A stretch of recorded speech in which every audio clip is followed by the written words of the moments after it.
there I was, innocently recording my Eagles podcast, scanning through topics, answering your questions from Twitter, and what do I see blow up on my phone? It's this tweet right here from Mike Garafolo that says the Eagles have agreed to a 4-year, $72 million extension with right tackle Lane Johnson that includes $54.5 million guaranteed. Jeez! It is the largest contract for an NFL lineman in history on a per year and guaranteed basis. Well, happy Thanksgiving, Eagles fans. If you want the raw reaction, the podcast is coming a bit later, but here's what this means for the Eagles. Firstly, if you're new, it would be amazing if you could hit that subscribe button if you enjoy this content. Again, we're this close to 15,000, and if you can help us get to that by the end of 2019, it will be massively appreciated. And links to our Discord server where you can join and meet other Eagles fans and make new friends is down in the description below. Now, I don't think it's a stretch to say that Lane Johnson is the best right tackle in the NFL. I also don't think it's a stretch to say he deserves to be paid like one. He was drafted in the first round with the 4th overall pick back in the glory days of 2013, a remnant of the Chip Kelly era, if you will.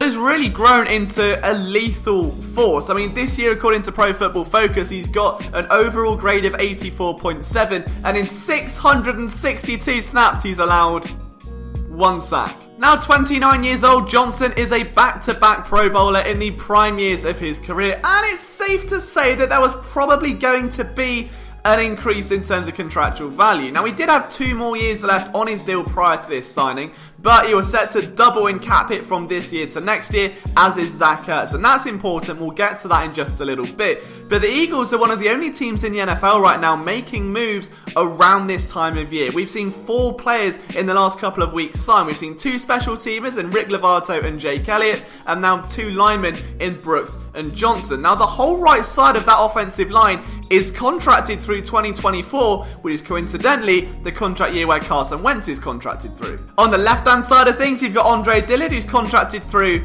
2024, and Isaac Seumalo signed an extension this offseason. The only position that really is going to need evaluating is Jason Kelce, and that's someone that was debating retirement this offseason, so eventually his heir to the throne is going to have to be found. But you're now talking about the best right tackle in football, the best right guard in football, protecting Carson Wentz for the next 4.5 years. That's unbelievable for the Philadelphia Eagles, and what a way to make that contract signing. And the ethos of building through the trenches has never wavered, regardless of whether it's good, bad, ugly, forget the free agency class that was whiffed on this year.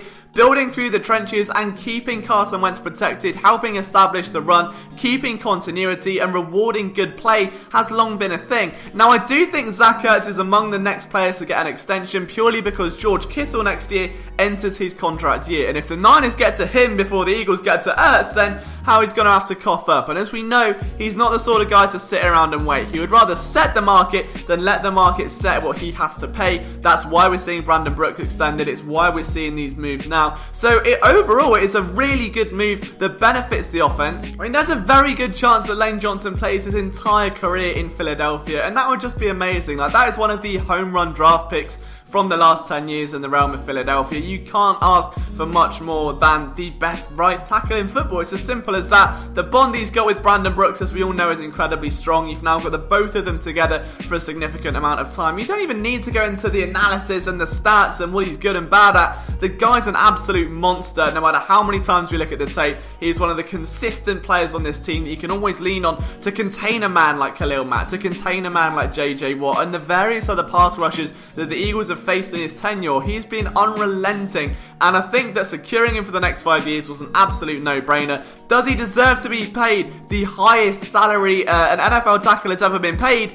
The answer is yes, and I'm happy that he has been, as should fans be as well. The Eagles still have a lot of cap money sitting around. I'm sure it's going to be used in the offseason. There are some interesting decisions to make with regards to pending free agents. Jalen Mills, Ronald Darby, Rodney McLeod. There are a lot of people that are going to have to be set one way or the other. The same goes for Josh McCown and Nate Sudfeld. Both of those players will need evaluating. But in terms of keeping a sustainable core to build around, it all starts up front in the trenches, and maybe this is the Eagles expecting some roster turnover, expecting some change elsewhere. Obviously, we don't know what Nelson Aguilar has in store. Probably not in Philadelphia, whatever it is. Either way, guys, this is an amazing move. It's one we should all be excited about. I hope you had a fantastic Thanksgiving. We've got the full podcast dropping later today. There'll be the first 10 minutes of that podcast dropping tomorrow. Enjoy your evening. Big shout out to Lane Johnson for being an absolute beast. I'm glad he's back Sunday, and more importantly, I'm glad he's in Philadelphia for another 4 years. See you soon.